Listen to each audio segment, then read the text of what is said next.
Hello and welcome back to another video of Python 2020. In this video, we are going to talk about machine learning model development life cycle. As we all know that machine learning is a rapidly evolving area of technology, and not one but every industry is trying to use machine learning in one or another form.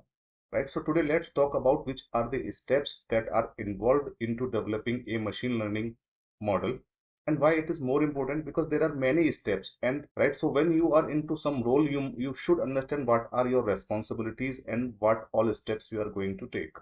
So this video will help you to understand that what are the skills required for different steps and what we are going to do. Let's say you are not a working professional and you are only a student. So for a student also, you can just understand how the entire project goes and which area of the machine learning project takes what as a skill and what are your area of interest. So we will talk about almost all the steps: data collection, cleaning up, building the models, testing them, evaluating them, and then maintaining them. So subscribe to my channel for more videos on in-depth machine learning topics and hit the like button to appreciate my effort if you like this video. Okay, so let's start and walk through the complete machine learning project life cycle. So identifying the problem is the first step in machine learning development also, and first step in identifying any problem that you should get in touch with real users. You have to understand what are their challenges and what kind of solutions they are expecting. So for example, a retail company which is losing many customers, so a machine learning model can help them to identify those customers which might leave in upcoming quarter, and they can put some strategy in place to hold this customer. The most common example is to identifying the fraud customers in banking. So based on the different characteristics, or based on the different labels related to the characteristics of the customer, we can create a model which can suggest that these are the customer which have some fraud ranking, and based on that company can take some decisions. So problems are that companies are not able to identify which are the customer which can leave in coming 3 months, and then objective is to identify these customers before they leave. Identifying the fraud customer also, that the model should be able to clearly identify the fraud customers. We understood the problem, we have defined the objective of required machine learning model. Now next is that how we will understand that this is working successfully. So for that we have to set some benchmark, like if the model is able to correctly identify 80% customer or more than 80% customer or 90% customer, we will say that yes, the model is working as expected. It might not be 100% accurate, sometimes it might identify the wrong customers. So we can validate our results manually, or maybe we can see the future, like if these customers are really leaving or not, and then we can understand and validate the model performance. So that is the upcoming part. But yes, this is the success criteria, that how much percentage our model should be able to work. After problem identification, the next step is very important, that is data collection. So data is the backbone of any successful machine learning model. If you don't have good, clean, accurate data, then even the best algorithm of machine learning will not perform well. So for example, you have too many missing values. So there are 100 rows and 10 columns. You have one value missing in first column, you have another value missing in another label, so you will not be able to build any model out of this data. Or that if the data has so many inconsistent entries. Inconsistent entries means that which are not realistic entries. So let's say if the claim registration date is before accident date, or let's say the age of any human is 200 years, temperature that is 200 Fahrenheit, right? So this kind of example not really fit into the realistic world can be the are called inconsistent entries in any data. So the first thing is that we have to deal with these kind of entries, that we have to clean this data and we have to remove all the outliers. So there are different methods that we will see to remove outliers. Now the second thing comes, that what is the source of data. So when we start collecting data, data can come from multiple sources. So it can be from the log of some tickets or some ticketing tool, or it can be the data that is pulled from some CRMs like Salesforce, Avaya, or some other application, or it can be a result of any API. So when we get the data from different sources, we have to ensure that the data includes all the labels that we required for our model. So let's say we are collecting the data for fraud analysis, we should know The credit card number, we should have the expiry date, customer age, customer occupancy, date of birth. So these can be the related fields. If these fields are not available in any of the source, then our data will not make any sense and our model will not be able to perform as per our defined success criteria or as per our object. Whatever data we have, it should be a clean and consistent data. So if you are going to use a poor quality data or inconsistent data, it might give you the model, but that the prediction or the objective from that model will not be as any business or any strategic team is expecting. After data collection, what is the next step? We have the data now. After data collection, the next step is data processing, right? So now what is data processing? So just now we understood that there might be missing values, inconsistent values. So now how can we deal with them? So let's talk about the first thing, that how can we deal with missing values. So missing values can skew your analysis and reduce the accuracy of your machine learning model. So if any missing value is there into any of the related labels, so let's say if you are trying to use age and the income of the customer as your important labels and there are so many values missing, there are ways to handle these kind of data. So steps to handle the missing data, there are different approaches that you can replace these missing values with mean, median, or you can just simply remove the rows if there are very less rows. How to handle outliers and inconsistent data, that is the next step. So outliers can distort your machine learning model, lead to inaccurate result, because you will not be, it's like data is there but it's not correct data. So there are different methods to handle these data. So like, so you can use Z scores to identify and remove data, or you can use the interquartile range to identify and remove data, and then ensure that your model is trained on the perfect data set and you get the right result. So when we talk about outliers, so every odd value, there are chances that it is not always an outlier. So whenever you have different patterns identified in sometimes and different outliers identified, you just have to discuss them, or you might have to inspect them in detail before you are deleting or you are replacing them. So whenever you see outliers or multiple outliers, just try to find some pattern into your outliers, and if you think that it can make sense, feel free to discuss internally or analyzing these outliers more. Not necessary that these outliers will not make or impact your machine learning model. So sometimes just looking only for the consistency at any cost might also impact the real outcome of the data. You want to replace them, then replace with mean, median, or cap or clip values. So what are the interquartile range, what are the cap or clip values, that we are going to discuss in a separate video. Now next is that we have to do the feature engineering. So what is feature engineering? So feature engineering is about transforming the raw data into the meaningful insights, so that will improve your performance model. So for example, creating a new feature like customer lifetime value. So one customer has started some transaction 3 years back, and you can identify the last recent transaction. So you can create a label, the customer lifetime value, and you can give some category. So let's say if customer is for 10 years, it might be 1. If customer is for 5 years, it might be 2. If customer is for 2 years, it might be 3. Different kind of interpretation you can create. So let's say you have one label like travel modes, and you want to put car and aeroplane into mode 1 and bus, taxi, and a train into travel mode 2. A classic example is the age group. So let's say if you want to keep 16 to 25 to age group 1, 25 to 35 to age group 2, 35 to 50 in age group 3. So this kind of data transformation comes under feature engineering. And there are different kind of feature engineerings that we are going to see in upcoming videos, like numerical feature engineering, categorical feature engineering, date time feature engineering, customer feature engineering, and many more. So let's move to the next step. So the next step is exploratory data analysis. So what is the exploratory data analysis? We have cleaned the data, we have done all the work, but why still data? So we cannot jump to develop a model or to train a machine learning algorithm or to train a model directly after cleaning the data. So data is cleaned, we have everything with us, we don't have we have worked on outliers, we have worked on missing data, but just to see that if this data makes some sense, we have to do exploratory data analysis. So there are two main things. One is the visualizing the data patterns and identifying the correlation. Visualization is the first step to understand the structure and the trend which are there in the data. Let's say if we are putting a histogram on a customer age, so it can reveal that the many customers are older or younger. So what are the majority of the customer we have? So accordingly, we can just rework on the data.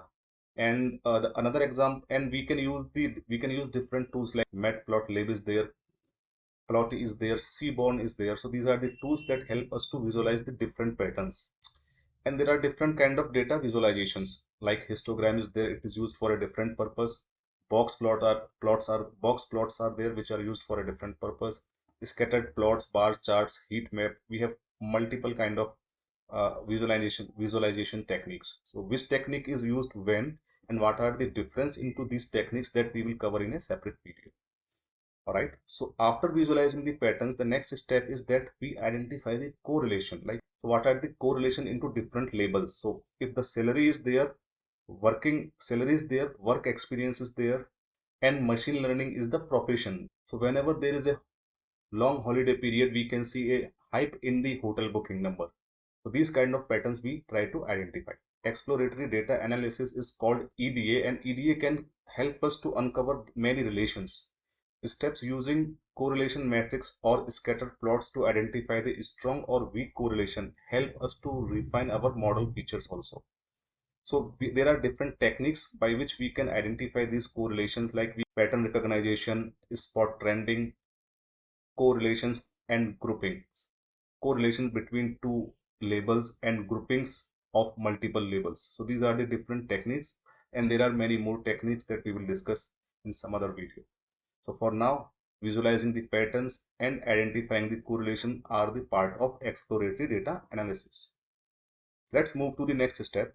So next step is choosing the algorithm or choosing any machine learning model on which you want to work and create model for your particular requirement. So once we have collected the data, cleaned the data, and we have seen that yes, there is a sensible relation in the data, next thing comes that which algorithm we should choose that is serving our objective. Choosing the right algorithm depends on the problem type and the data characteristics. So for example, let's say if you are trying to identify a customer who is going to leave, you might have to work with a different algorithm. If you are going to suggest a movie to your customer, you might have to use a different algorithm. And if you want to use that, what are the cancer probability for a type of customer, you might have to use different type of algorithm. So for that, you have to understand the characteristics of the problems plus characteristics of these algorithms also, which is fitting into your particular requirement. Every algorithm is not used everywhere, and every data is cannot be used with every algorithm. So there are different kind of requirements, like recommendation, regression, clustering, classification, and there are different techniques like logical regression, decision trees, SVM, KNN, random forest, and naive Bayes. So we have to understand like what is our requirement, what we are trying to achieve. So when we are selecting our model, or we are selecting our algorithms, then we have to focus on accuracy and interpretability. Accuracy and interpretability is like the results are accurate, but you are not able to understand those results. So basically accuracy is there, but interpretability is not there. If results are not accurate but you can easily understand, then also your model is not serving purpose, because you can understand the results, but those are not correct results. Good model should have a right balance of accuracy and interpretability both. For instance, that a random forest may offer you high accuracy, but the results are very harder to interpret in your case. In some other case, it might be a best match. Other hand, the logistic regression model is more transparent, but it might not perform well in your case. So while you are selecting the algorithm or model, you have to see that the result should be accurate plus interpretable.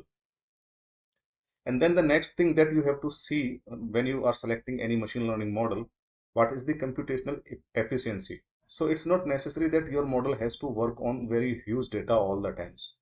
Sometimes it might be little fast if the requirement is not too complex, and lightweight. And sometimes if requirement is complex, it might have to depend on the huge training data to predict the outcome. So you have to see like what type of problem you are encountering and which type of algorithm you are using.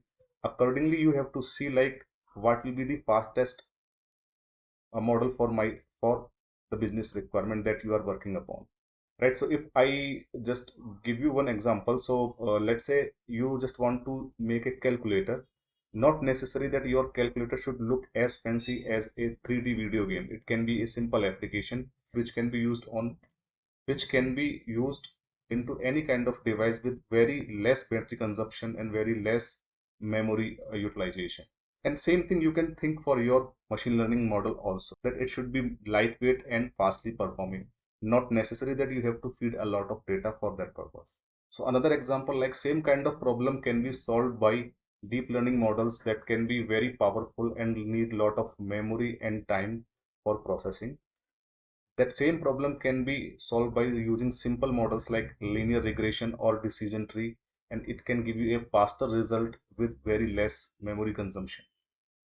So you have to see this balance also when you are selecting your model or algorithms. All right. So let's move to the next step now, that is model training. So once you have your model finalized or your algorithm finalized, then you have to start training it to get outcome of it.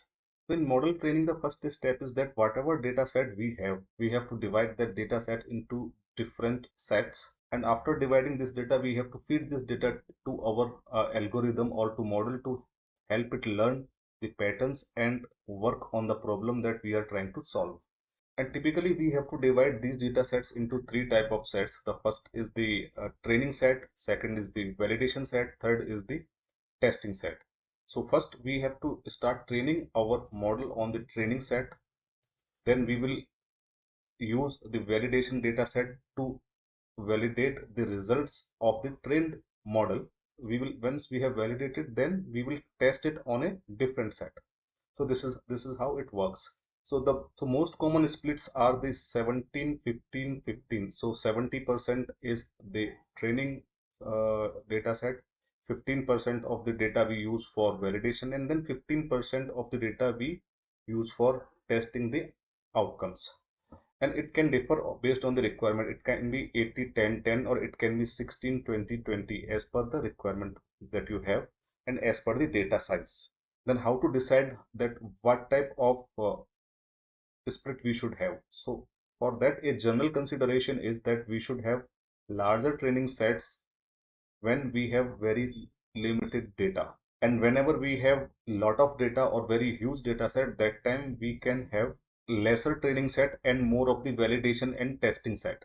So I'm repeating it again, that larger training sets are preferred when data is limited, while larger validations and larger test sets are useful whenever you have a lot of data. That time the size of your training can be less. So let's say for example, if you have a small data set, so that time you can take 80 10 10 split. And if you have very huge data set, or when you are trying to build a e-commerce model, that time you can take 60% of the training data, 20% validation, and 20% test data or evaluation data. And the goal of these splits and the performance should be that your model is able to perform well on unseen data also. So that is how we have to strike the balance. And once we have started training of the data based on the split that we have decided for models, it begins to learn the patterns and the correlation from this data. And this includes the understanding how the specific feature is influencing the target variable. So here the specific feature can be the age of the person, for example, and which might influence the target variable, that is like prediction if this customer is fraud or not. The customer who have the higher number of visits on the website and have low purchase history might indicate a higher churn. So all these patterns and correlation will be understood while we are training our model. All right, so let's move to the next step. So once we have done model training, the next step is model hypermeter tuning. So hypermeter tuning is a critical steps to improve the model performance by optimizing the settings that control how an algorithm learns and react. So unlike the parameters that are learned from the data, so like weight, linear regression, correlations, hypermeters are set before training and after training, and hypermeters can drastically affect the accuracy, speed, overfitting and underfitting of your model. So if we see, for example, adjusting the maximum depth would control how complex the tree becomes. So if our controls are too shallow, the tree might become underfit, and if our controls are too deep, then our tree model may overfit. Okay, so maximum depth control are one of the hypertuning parameter for decision tree models. Similarly, tuning the learning rate in gradient boosting technique can balance the speed and stability of learning. Tuning is the essential to avoid the impact of blindly applied default settings of any algorithm or model. So if you are not hyper tuning your model, these default settings may prevent your model to perform at the best level. And there are multiple tuning techniques, and every technique have different strength. So grid search and random search are part of scikit-learn libraries, and Bayesian is part of Optima library to perform hypertuning. After hypertuning and training our model, the next is that evaluating the performance. So performance evaluation is not the one-step task. We evaluate the performance of our model before we deploy it using the test and validation sets, and after it is deployed during the production. To access that how well our machine learning model is performing, we have to rely on few performance matrices which are tailored to specific problem type. Let's say in classification there might be different set of matrices. In regression there might be different set of matrices. In case of ranking there might be a different case of this difference. There might be a different set of matrices. So let's talk about few common matrices in this discussion. So the first one is accuracy and the second one is precision. So accuracy is like overall proportion or the correction of the predictions. Precision is like how precise are your results. That if you want to put it in a simple language, so let's say in a football game a player might hit the goal again and again, but how precise are those goals? Are they directly going, or it is like getting into some different directions? Somehow these goals are made but not goals are not precised. In similarly in machine learning models also there might be a prediction, but the confidence of the prediction or the precision of the prediction might be very low, right? So these are two important matrices, accuracy and precision, in machine learning model evaluation. The other which is there is the recall. So the what is the recall score? So as per the model prediction, there are X and Y customer which are potential churners in upcoming month or weeks, and in reality how many are there, X or Y both, or only X Y, or there is one more addition, right? And same with the credit card defaulter. So let's say your prediction is about 5 or 6 customers, but none of them became a defaulter, or none of them is a defaulter in past also. Just to test, you can test on the past data. So, and then the F1 score is also most commonly used to evaluate the model performance. So F1 score is harmonic mean of the precision and recall. The another matrix which is there is AUC and ROC. So AUC and ROC helps to understand how well the model is able to identify the positives and negatives, right? So we will go in detail about all of these topics, and there are other matrices like mean by absolute error, MAE it is called, and many more, right? So we can discuss about these evaluation matrices in detail, but the model evaluation is very important whenever you are going to deploy any model for any objective.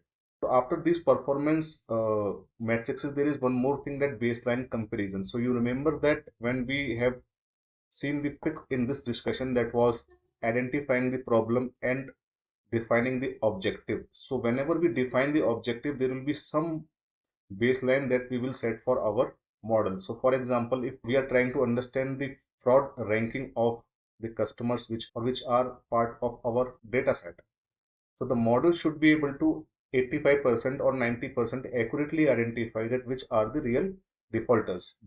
So the baselining comparison is part of model evaluation. So we have trained the model, we have done the hypertuning, we have seen that how can we evaluate the performance. Now the next topic comes, that how can we put our model into production. So putting the model in production or deploying our model is the next step whenever we have our model perfectly set, ready and evaluated.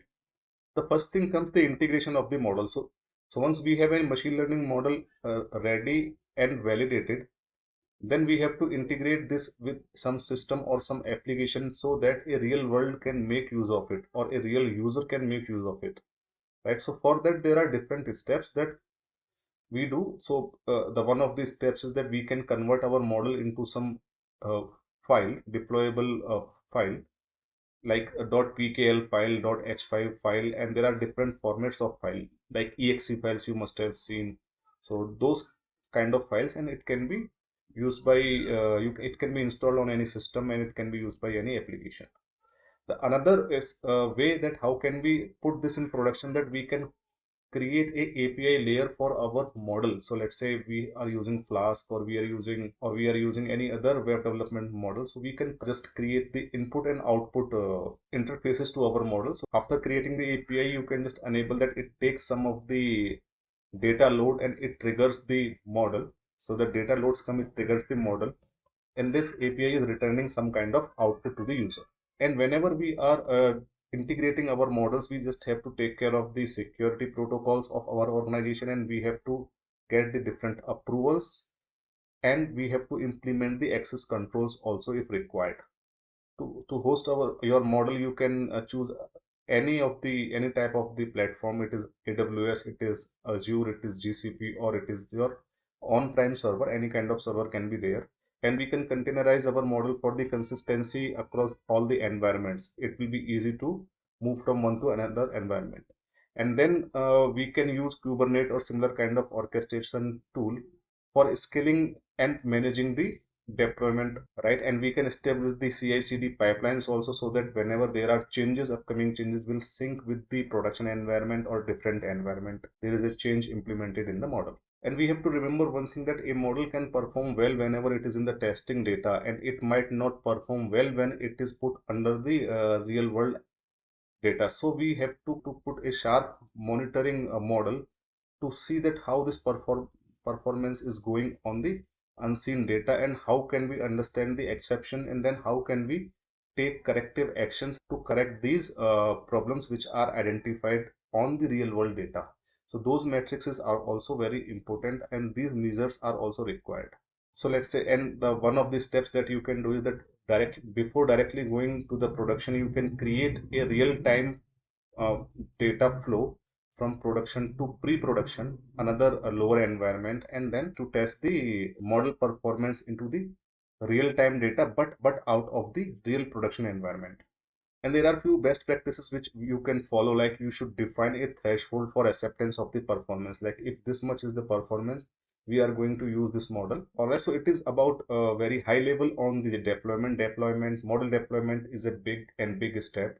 Now let's talk about the next topic, that is monitoring and maintenance. So once these models are deployed, after deployment also we have to, as we just discussed, that we have to see and we have to evaluate the performance by different algorithms, as we discussed, like recall, precision, accuracy, F1 score, AUC. All of these are the key matrices by that you can understand the performance, and based on that you can make maintenance decision for your model.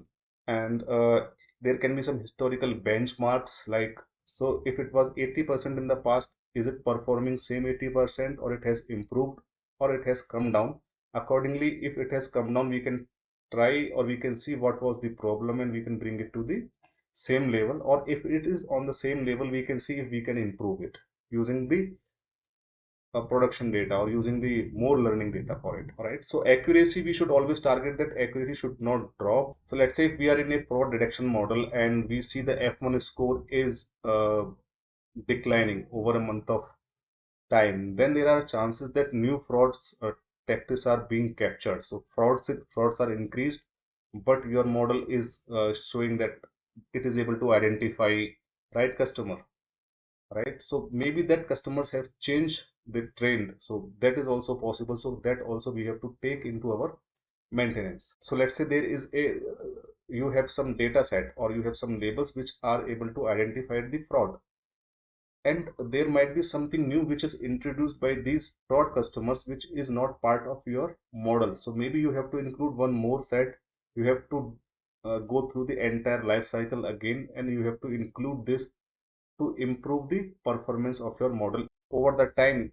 every model required to adopt new data sets and understand the new patterns and perform the accuracy accordingly.